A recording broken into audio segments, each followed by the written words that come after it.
Sonic is just a game where you go fast. I'm not gonna lie, this was the sentiment I had about Sonic up until this year. I grew up on shooters and games with more serious tones. Not to mention from the years 2010 to 2013, in which all I did was get home from school and play Call of Duty. Anytime I tried to play a Sonic or a Mario game, I just kinda was like, these are childish. Looking back, I was, obviously just a dumb kid who saw any game that wasn't a shooter to be a waste of time. I bought Sonic Mania a while back, but never got around to it. I played the first level of it back in 2019, but kinda came away with the same sentiment. I have a deeper appreciation for game design and, fun games than I did back then, so I decided to give Sonic Mania another go. My goal this year was to play more single player games and experience more genres after all. What I wasn't expecting though was to beat this game 4 times and be excited to play other Sonic games. I like this game so much that when I went to go see a movie with my girlfriend, I almost put $1 in the claw machine to win a Sonic toy.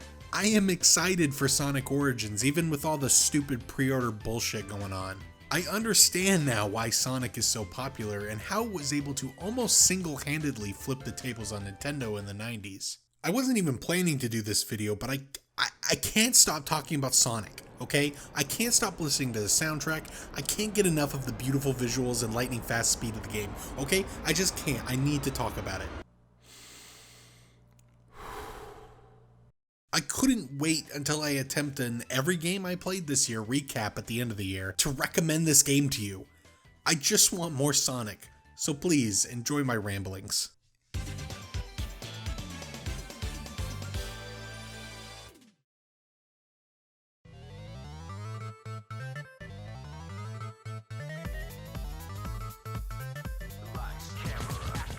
If I were to describe Sonic Mania in 3 words, they would be fast, varied, and tight. Starting with fast, I feel this one is pretty self-explanatory.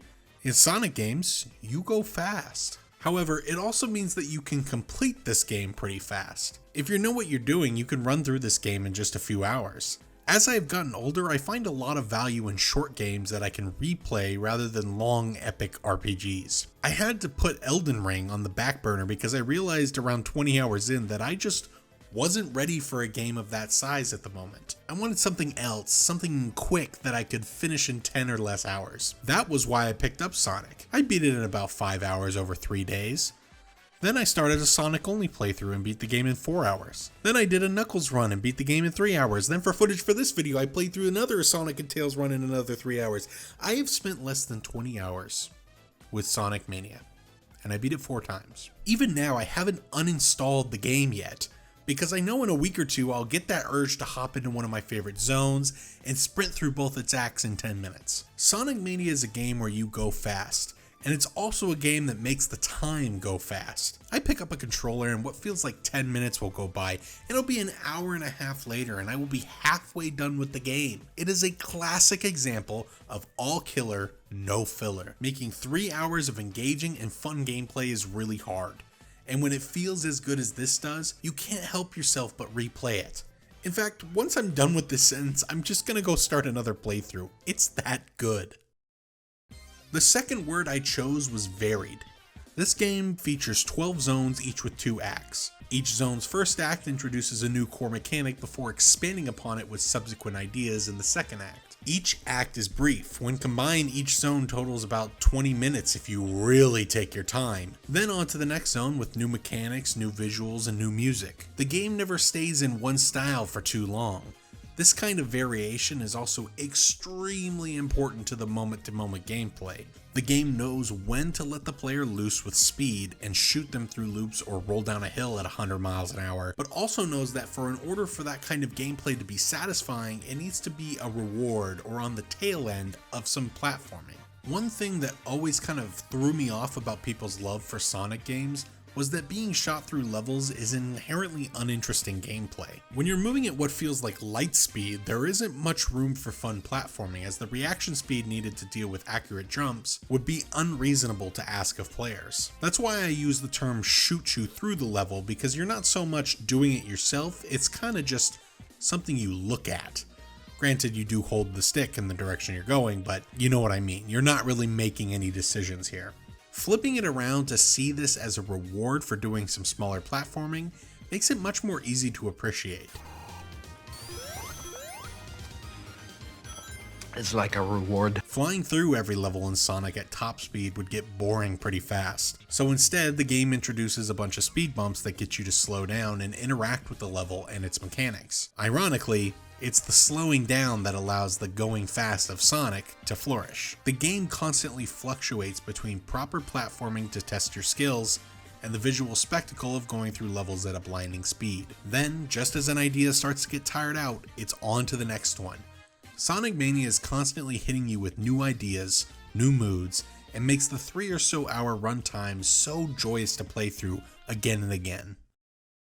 The final word I chose was tight. One thing I really love about game design is when an experience feels tightly put together, and one mechanic feeds into another. I talked about the pacing and levels doing that, so I feel the best way to show you this is with the rings. These are a core part of Sonic games.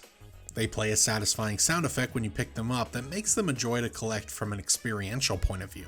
Then, from the mechanical side, they serve 2 important functions. Having any number of rings allows Sonic to take a hit in which all the rings he has collected will scatter all around, ensuring you can't recollect all of them if you add more than 10 or so. When Sonic takes a hit without rings, you lose a life, and losing all your lives sends you back to the start of the zone, even if you're at the final boss of Act 2. This brings the mechanical side of things into alignment with the innate satisfaction of collecting rings. On top of this, collecting 100 rings without getting hit grants an extra life. This mechanic ensures that there is never a time you shouldn't be going for rings. Rings are not a mechanic where you collect a couple to ensure you can at least get some back when hit. They are a constant objective to the player. They have an individual use of protecting the player, but their group value as they grant an extra life is still important. Rings never become a non-factor, and I love that.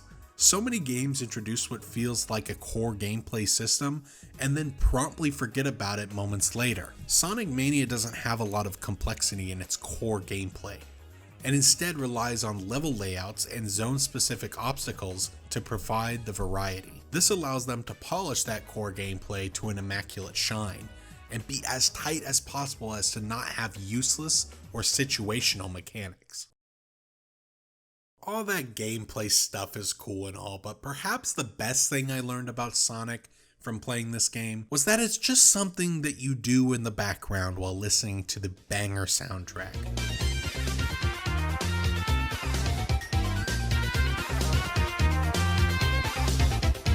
Every single track in this game is wonderful. T is a goddamn wizard. You have the classics on Green Hill and Chemical Plant zones. Then you head to Studiopolis Act 1, and it's such a playful and upbeat song that transitions into T going absolutely crazy on the piano.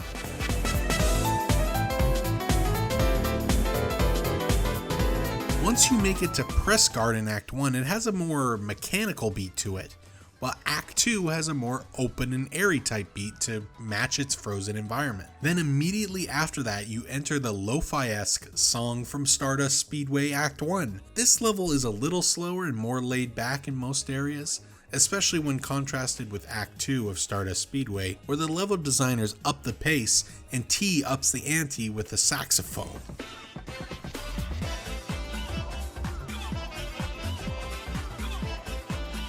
There are so many other great tracks: Hydro City Act 1, Mirage Saloon Act 2, and the game's crowning achievement, Metallic Madness. Act 1 starts out with this absolutely groovy beat that just makes me want to dance. Then on Act 2, T ups the pacing and brings the saxophone back out and just goes crazy on this track.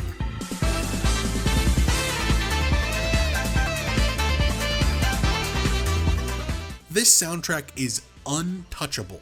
It brings so much personality and style to levels that already explode with visual and mechanical variety. Mix that in with extremely tight core gameplay and an all-killer no-filler design philosophy, and you get one of the greatest games ever made. I'm confident in this now. Sonic Mania is a masterpiece. There are only minor frustrations like some odd collision and some underwater sections, but overall the package is a few hours of great 2D platforming, blazing fast speed, and a banging soundtrack. To not play Sonic Mania would be a fool's errand, as it is one of the best video games I have ever played, and I intend to play it again and again, and I don't see myself ever getting tired of it.